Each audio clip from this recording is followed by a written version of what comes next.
मैले 48 घण्टाभित्रमा गोली हान्न लगाउँछु, चाहे 5, 7, 10 लाख 15 लाख खर्च होस्, मलाई मतलब छैन। मैले पैसा जति पनि बगाउँछु म गोली हान्छु।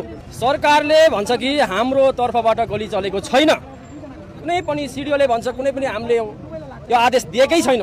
अनि कहाँबाट चल्यो त? हामीले सोध्न नपाउने? गोली त प्रहरीले चलायो, स्पष्ट छ। प्रहरी भन्छ हामीले होइन, सिडिओ भन्छ मैले आदेश दिएको छैन भन्छ। यहाँ त कुरा गम्भीर छ नि त।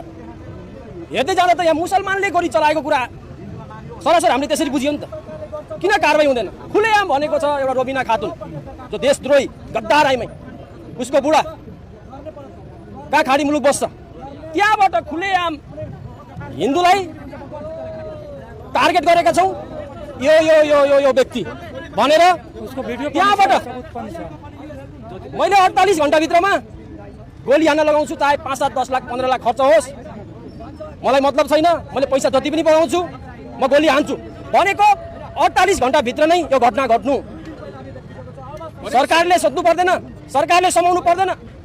सरकारले जाने उसलाई समाउने कि अथवा हामीले के गर्ने? हामी त्यो दुवैमा गयौँ त। हामी छानबिनको प्रयास गरिराखेको छ। छानबिन गर्नुपर्छ। हाम्रो माग पनि त्यही हो। दोषीलाई कानुनको कठघरामा उम्पाउनु पर्छ। खुनको बदला खुन हुनुपर्छ भन्छौँ त हामीले त। खुनको बदला खुन हुनुपर्छ, किनकि खुनको बदला के हो? खुनेर हुन्छ।